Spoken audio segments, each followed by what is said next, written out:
This is part 3 of section 9.3, which is about multivariable linear systems of equations. And for this video, I'm going to be showing you how this can be applied to something in real life.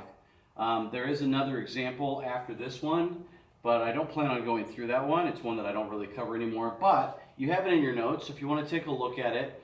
At the end of the video, I'll go ahead and click on the slide and show you what equations I would come up with for the work, and you can see if you could figure it out if you want, for those of you that want a little bit of a challenge. But basically, if you have something that's quadratic, like this, a quadratic equation, y equals ax squared plus bx plus c, there's an a value, a b value, a c value, so there's 3 unknowns.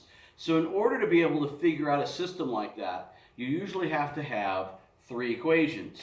So in a case like this, we have an equation for an object that is being either like thrown up in the air or dropped or thrown downward.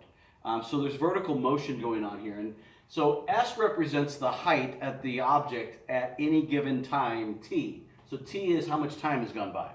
So at the very beginning, time would be 0, 1 second, 2 seconds, 3 seconds, and so forth. This would give me the height that the object is after any given amount of time. So after 5 seconds, this would be the height, and so forth. A is the acceleration.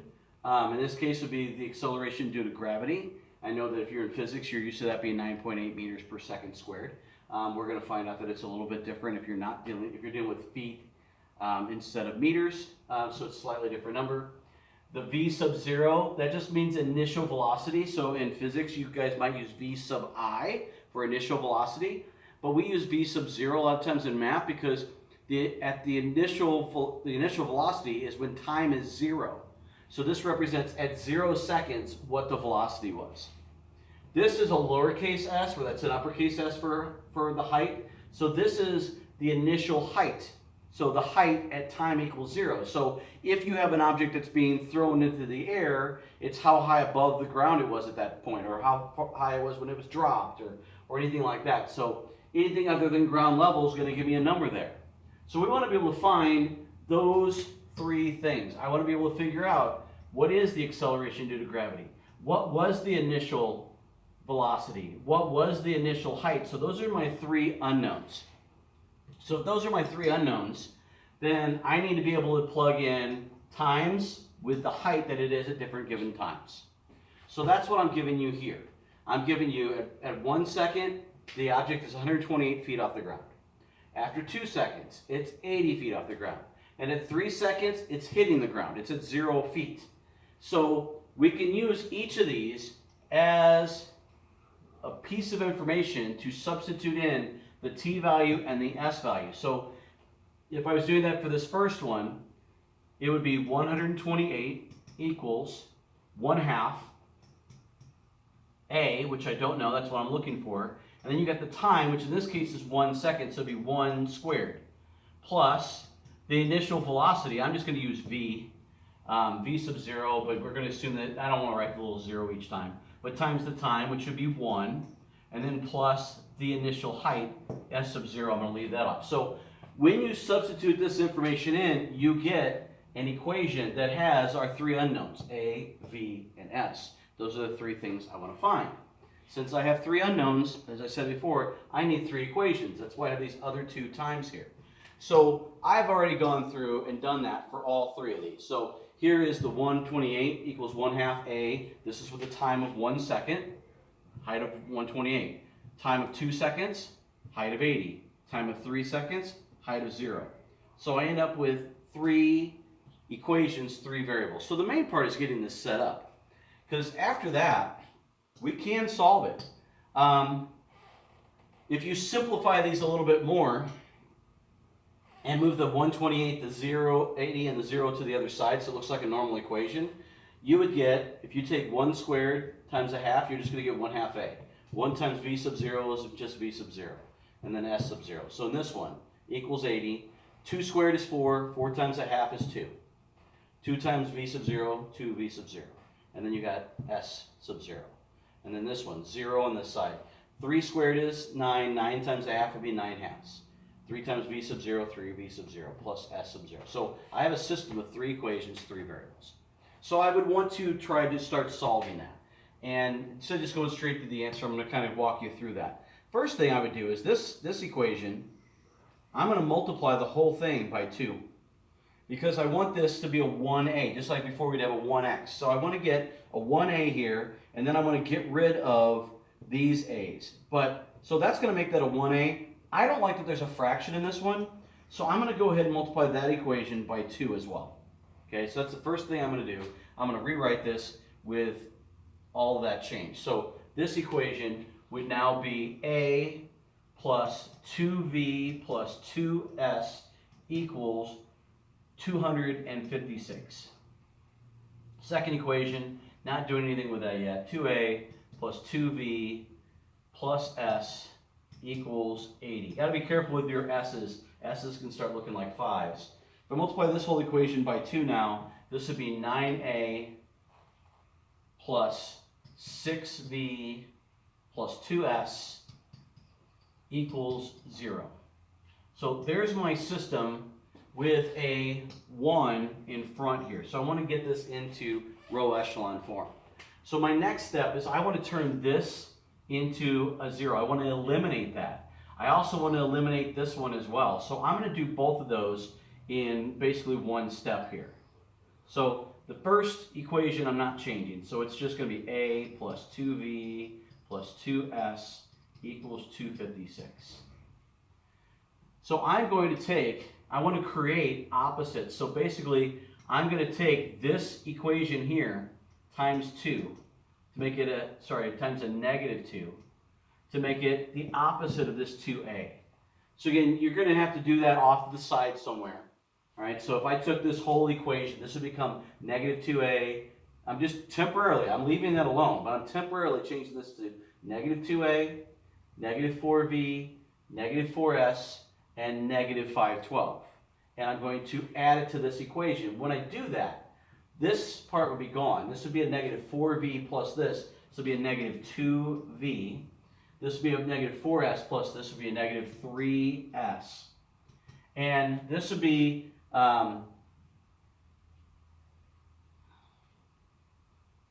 negative 512 plus 80.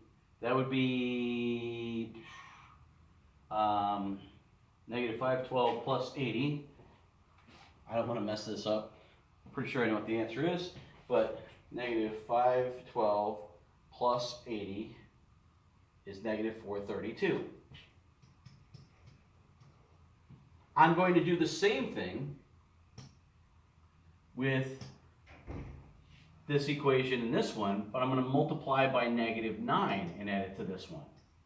Okay, so this is going to be a negative 9a, negative 18b, negative 18s, and then whatever negative 9 times 256 is, then I'm going to add it to this. So that'll eliminate this, so it's a negative 18v added to that would be a negative 12v. And if I take this times negative 2, negative 18s plus that would be a negative 16s equals, now I have to take 256 times negative 9. I don't know what that is off the top of my head. And add it to 0, so that would come out to be negative 2,304. So I have my 1a, and I've eliminated these a's underneath it. So that was step 1, this was step 2. Step 3 is to eliminate like this v here. So if I want to eliminate this v, I need to take this one times negative 6 and add it to that. That would make that a negative 12v. I'm sorry, positive 12v to add to that. So I'm going to take this whole equation times negative 6 and add it to this one. So that means my first equation does not change. So I've got a plus 2v plus 2s equals 256.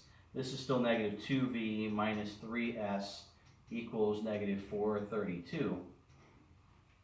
And so when I do that, that's going to make that 0. This would be a positive 18s plus that would be a positive 2s. Okay, so the screen is running me out of room here, sorry.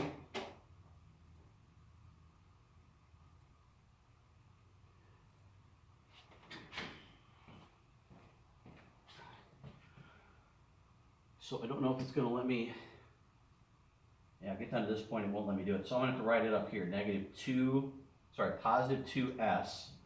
And then if I take this times negative 6, so negative 432 times negative 6, and then add it to negative 2304, I get 288. Okay. So, I have this first equation. I'm going to write it up here because it's going to be a little bit easier to see. A plus 2v plus 2s equals 256. My second equation has this negative 2 in front. I need to divide by the negative 2, so I'm going to divide all that by negative 2. So this would be v plus 3/2 s equals, and if I divide that by negative 2, that's going to be a positive 216. And then if I divide that by 2, I get s equals 144, which, by the way, s, that's really s sub 0. That's the initial height. So right now I know that this thing was either dropped or thrown up in the air at an initial height of 144. So 144 feet is how high it started. Then you back substitute it in here. You put it in for s, and you'll find out what v is. And then you substitute those back in, and you find out what the acceleration is. So I'm going to erase a little bit here because you're not going to be able to see it unless I do that. So if you do the back substitution, see s is 144. This turns out the initial velocity was 0, which means that that object was 144 feet to begin with, but since its initial velocity was 0, that means it just was let go. It was dropped. And then negative 32 feet per second squared is the equivalent of 9.8 meters per second squared. So I'm not surprised that that came out that way. And that's a good double check when you're dealing with this data to see that that ought to come out to be negative 32. So if I'm writing my equation, which I'm hoping that that's the next thing that'll be here, my equation would have been s equals negative 16t squared. Notice the middle term, because the initial velocity is 0, is missing, and then plus 144. So that would be my equation. But again, all done by getting some real-world data, observing some object and saying, okay, somebody says, hey, I just, start the clock, and then you look, and you can see at 1 second it's at 128 feet. You are able to observe at 2 seconds it's at 80 feet, and at 3 seconds it's at 0 feet. You can then figure out what the equation is to map how high it is at any given time. So now if you want to know how high was it after a second and a half, you can plug that in here and find that out, and so forth. Or when was it 30 feet off the ground? You can put 30 in here and solve for t, and so forth. So that is how you do that. As I said, there's this other problem has to do with different types of fertilizer. It's a problem I used to do, and then I stopped doing those, but basically you have to label like X, Y, and Z as different brands, so you have 3 unknowns. So if you want to try this problem, pause it and try it, and then see if you can come up with some equations. But I'm assuming you've already unpaused it. So basically, you've got 5 pounds of brand A, and how it's used is 1/3 of every pound is used for the for brand Y. 2/5 of every pound, or 2/9 of every pound is used for brand Z, and so forth. And so you get the same thing for B and C, and then you're able to write equations. So you have 1/3 Y plus 2/9 Z equals 5. That's one equation. 1/2 X plus 2/3 Y plus 5/9 Z equals 13, and so forth. And you're able to get this system. And then you can solve that system and figure out that in order to get these mixtures the way you want them, you'd have to have 4 pounds of X, 9 pounds of Y, and 9 pounds of Z.